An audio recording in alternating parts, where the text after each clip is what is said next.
Malaikat itu namanya Jibril, terbuat dari nur cahaya. Lalu kemudian tunggangannya namanya Burak. Burak diambil dari kata barku. Yakadul barku yakhtafu absarahum. Kilat, cahaya, suci. Nabi Muhammad sallallahu alaihi wasallam juga adalah makhluk yang suci, maksum, bersih, tak berdosa. Kalau dia berdosa, maka datang langsung malaikat Jibril dikirim Allah untuk meluruskan, menegurnya. Lalu kemudian Allah subhanahu wa ta'ala memperjalankan tiga makhluk yang suci. Jibril alaihissalam, Burak alaihissalam, Sayyidina wa Maulana Muhammad alaihi salatu wassalam. Itulah yang disebut Subhanalladzi asra bi'abdihi laila minal masjidil haram ilal masjidil. Assalamualaikum warahmatullahi wabarakatuh. Alhamdulillahi rabbil alamin. Wassalatu wassalamu ala sayyidina Muhammad wa ala alihi wa sahbihi ajma'in. Amma ba'd. Qala Allah Ta'ala fi kitabihil karim. A'udzu billahi minasy syaithanir rajim. Subhanalladzi asra bi'abdihi laylan minal masjidil haram ilal masjidil aqsa alladzi barakna hawlahu.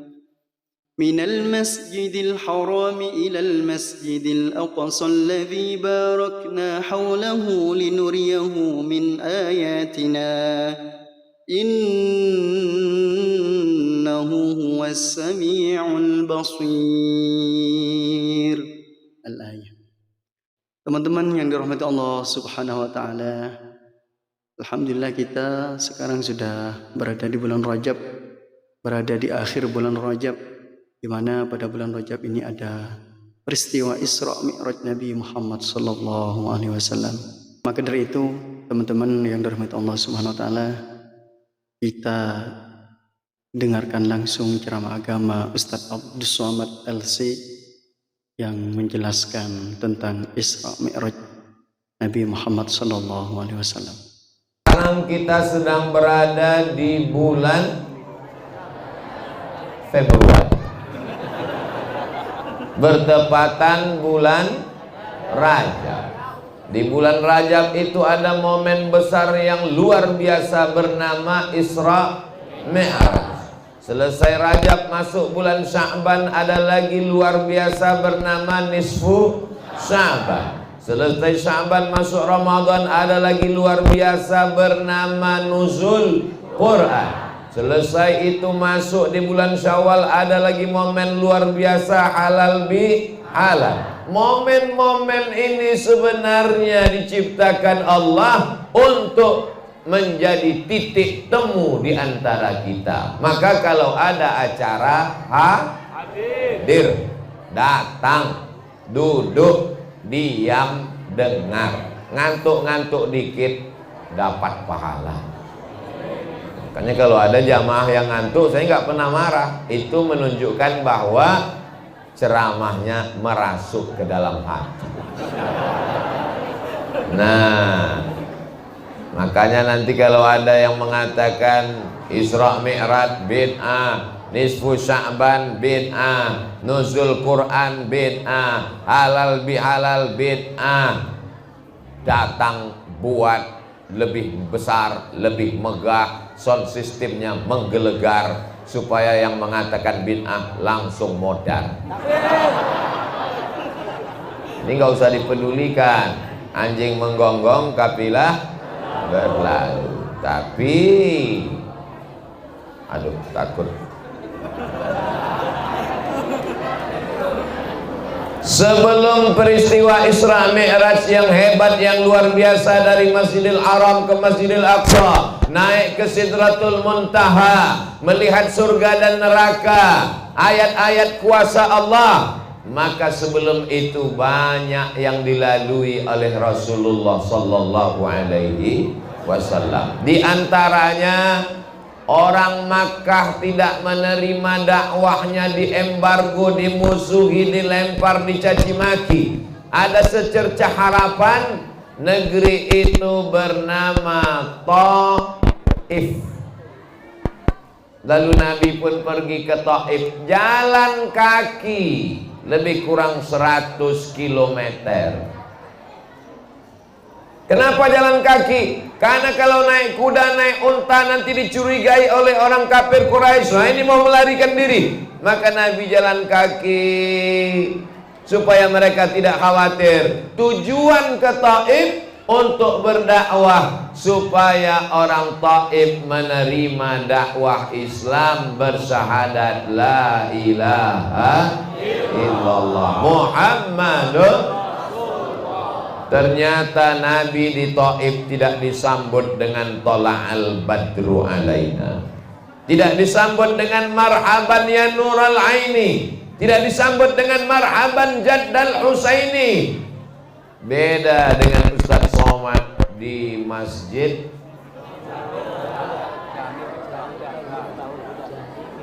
Miftahul Huda. Di Miftahul Huda disambut dengan buah jeruk, dengan anggur di dalam. Sambut anggur, minuman, kue-kue, tapi nggak ada yang bisa dimakan karena sibuk foto.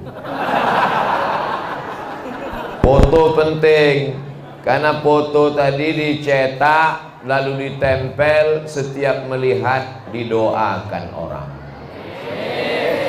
Sampai hari ini foto saya dengan almarhum Tuan Guru Kiai Haji Muhammad Arifin Ilham, kalau saya lihat saya kirim Al-Fatihah, Allahumma fillahu warhamhu wa'afihi wa'afu anhu. Itu tujuan foto, bukan untuk gagah-gagah, bangga-bangga. Betul? Saya kalau foto sama orang, saya yakin foto saya dia simpan, nanti kalau saya meninggal dia lingkari merah, sudah meninggal, innalillahi wa inna ilaihi raji'un. Gak apa-apa, dia posting, yang penting orang jadi tahu dan kita dapat doa, bukan dosa.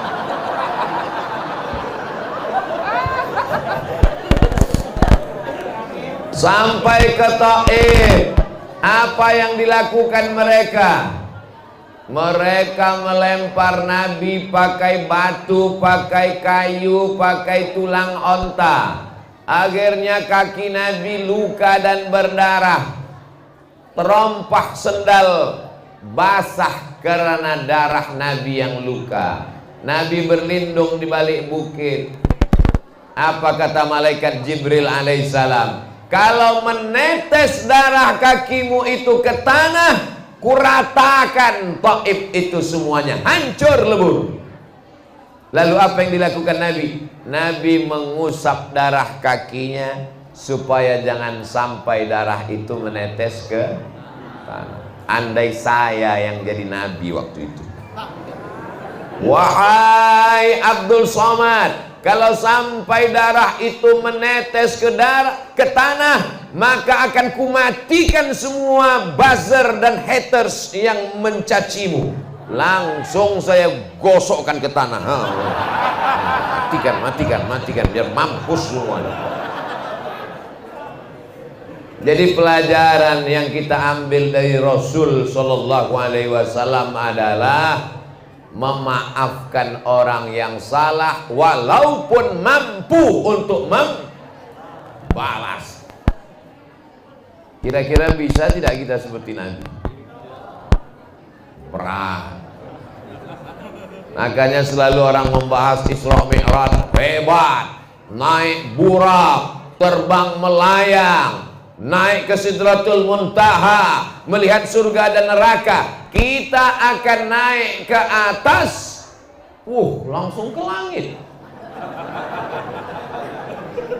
Kita akan naik ke atas, tapi kalau kita bersabar di bumi, betul?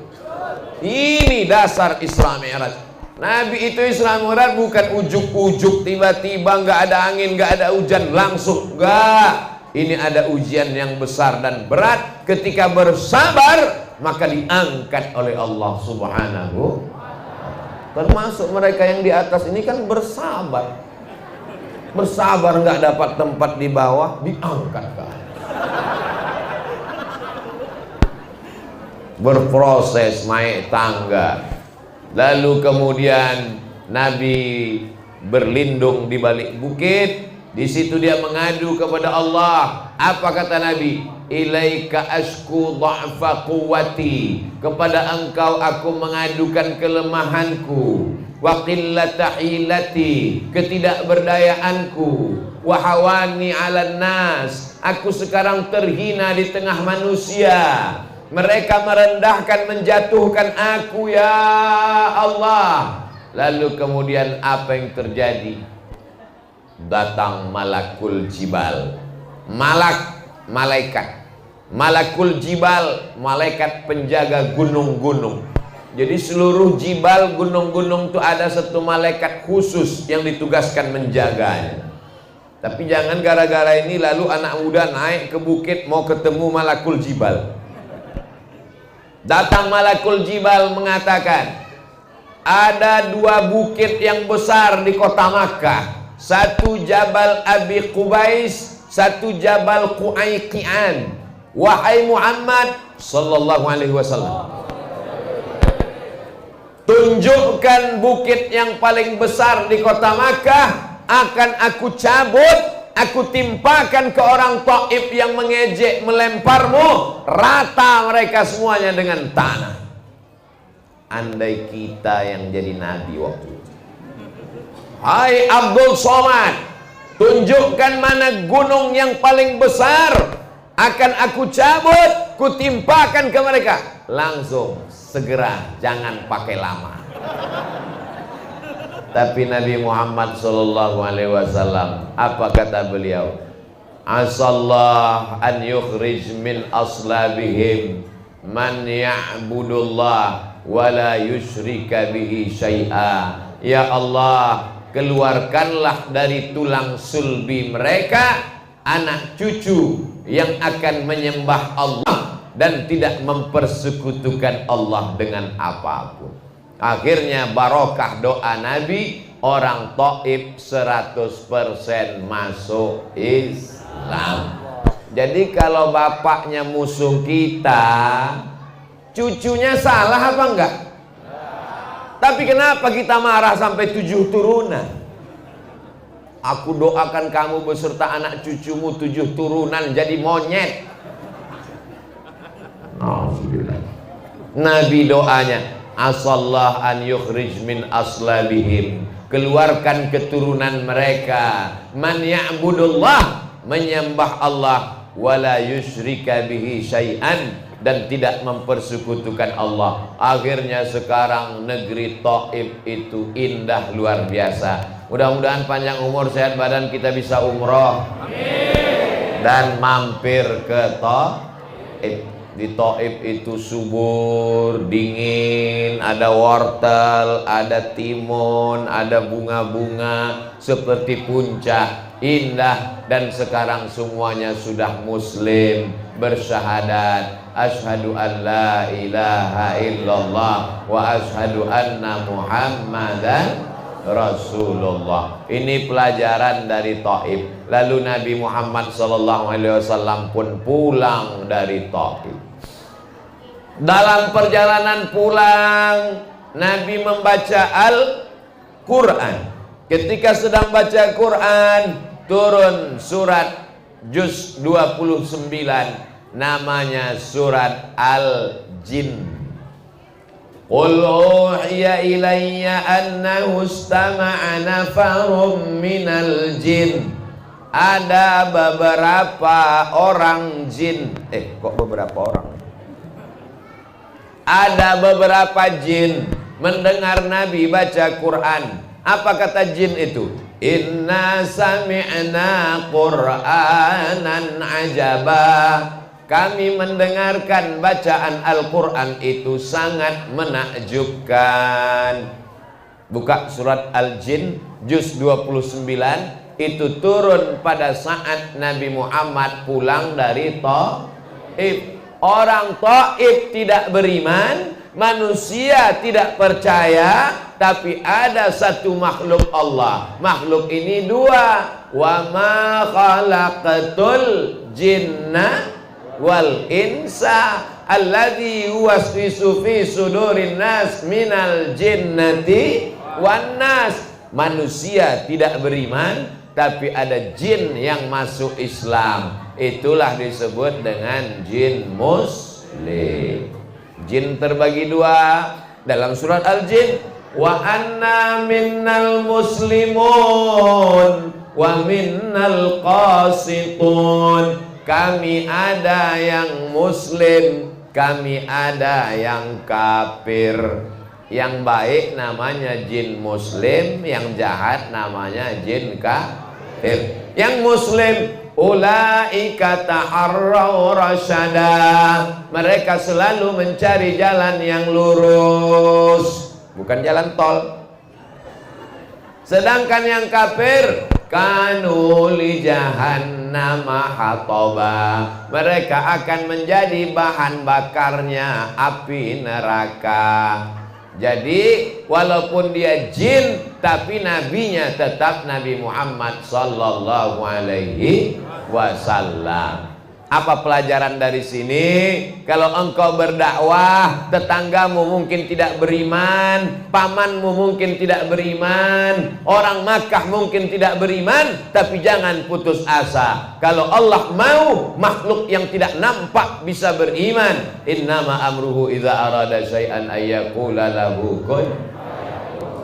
Lalu Nabi pun pulang ke kota Makkah Al-Mukarramah, tidur. Sampai akhirnya suatu malam turun malaikat Jibril. Tsumma nazala Jibril, turun malaikat Jibril. Ja'a bitistin min zahab, dia membawa bejana terbuat dari emas. Fa fataha sadri, dibelahnya dadaku. Tsumma ghasalahu bima'i zamzam, dia suci kalbuku, jantungku dengan air Zam-Zam untuk menghilangkan darah-darah hitam, darah kotor, hasad, dengki, dendam kesumat, nggak senang lihat orang lain dapat nikmat, takbur, angkuh, sombong. Itulah makanya sebelum sholat kita disuruh bersyukur.